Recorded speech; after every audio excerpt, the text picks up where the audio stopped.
Hey everybody, welcome back. This is Mike. No. Hey everybody, welcome back. Hey, hey, hey, yo.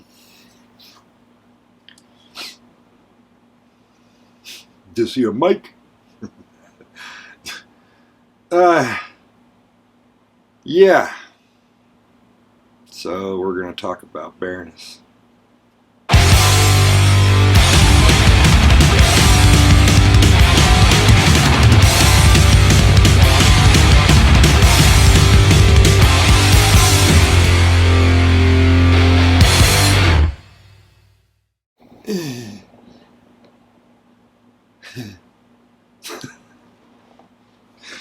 Oh God. Do they make a drug for that? Stupidity. No, they don't. Everybody. What? Nope.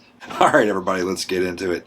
We're going to start with their second release, the Red album. I don't have a copy of their first issue of their first release.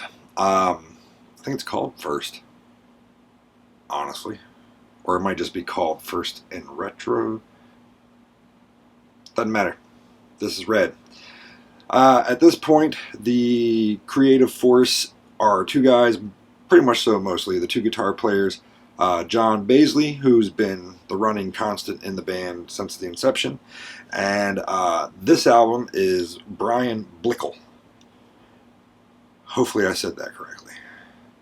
That's how it's spelled. Anyway, these guys are out of Savannah, Georgia. This is the 2007 release, Red, and man, it's a killer album. It's in the vein of like Mastodon or any of those really heavy prog rock bands. John Baisley also does the cover art for the albums, I should say, and does a real great job with all that. Does a real great job with all that. You sound smart. I mean, look at that. Nice color palette. Obviously, it's thematic. But overall, it's a really great album. So, you think Red? What do you think? Aggressive, angry, heavy, edgy. And that's exactly what this album brings. It's one of their earlier albums, and that's when they were a lot heavier, which those prog rock bands tend to do. They start off heavy, they get a little bit more melodic as they get a little bit older. Sometimes they bring back some of the heavy, sometimes they don't. Still yet to see on this band, they're still growing, so that's good. This is good stuff here. You should check out songs like Isaac. Was it Tooth and a Cog Wheel? That's a good one. Let's look at the back here. Oh, Appalachia is a good one. Yeah, Teeth of a Cogwheel. Wanderlust. Let me know what some of your favorites on this album are. But Baroness Red, great album. So let's move on to their third album, 2009's Blue. At this point, Brian had left the band and they had picked up a fella named Pete Adams. He stays with the band all the way up to Purple, at which point we get Gina Gleason. She's a killer on the guitar too. I need to scoop that album on vinyl. We'll get there someday. Anyway, Blue. Little less heavier than Red. Sticking with John's art here. I don't know if I said John the first time and not Brian. Anyway, this is John Baisley's art. Sticking with the art and the thematic color. This album does tend to get a little less aggressive than the first one. They're starting to tone it down some.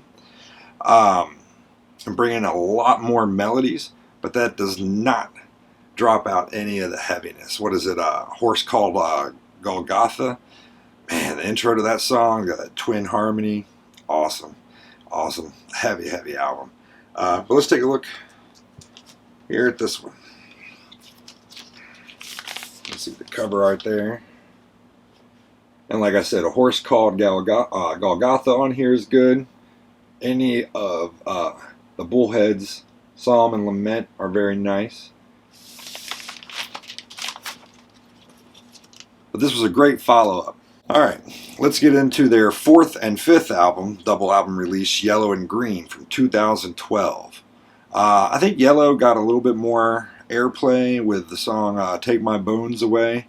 But to me, I think Green was a little bit of the sleeper. I think they had some better songs on there with Collapse, Full Song, Stretch Marker, some songs that just didn't get a lot of attention. But again, sticking with Baisley's art, we got the yellow, the green's mixed in, but very typical to the theme. I think this album, to me, out of the ones I have, is probably my least favorite of the collection. It's just a bit more somber of an album, which is fine. But I was a little bit more used to the heavier sound. But that happens, like I said, with these prog rock bands. Sometimes it works, sometimes it doesn't. As is an example with the next album. This album, Purple, was 2015's release. It continues on with the lighter side, a little bit more of a aggressive side added back in. The songs on this one were Shock Me and Chlorine and Wine. But one of the ones that I really liked on it is Desperation Burns. It's a pretty good song, if you ask me. It's a little bit more, like I said, on the, I wouldn't say aggressive side, but I don't know. As this band starts to evolve, the sounds start to, I mean, it's like, how do I say it? You can find heavy in the melody, heavy in the soft. That's one thing this band is really good for. And this album came out after the band was in a bus accident, I believe, and had to cope with that and kind of like relearn to play in some instances.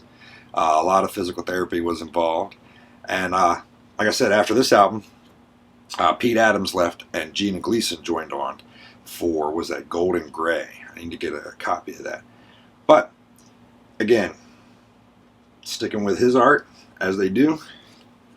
And the theme, I think we keep following this one lady here. But I don't know, man. They're just a really good band, and I have enjoyed watching the evolution. I mean, I haven't got to see it in real time, so I get to go back and kind of the albums as they came for me anyway. It was good stuff, man. It's good stuff. I really like this band. Hopefully you all like them too. Let me know what you think in the comments. Visit electricheadrecords.com. Stop by Instagram. Follow me on there at MikeT_EHR, or at the Electric Head Records for Electric Head _Records _official. Stay tuned. We got some other things coming up in the next couple weeks. Hopefully you enjoyed this one. Click like, subscribe, comment, ring a bell, share. Goodbye. Have a wonderful times.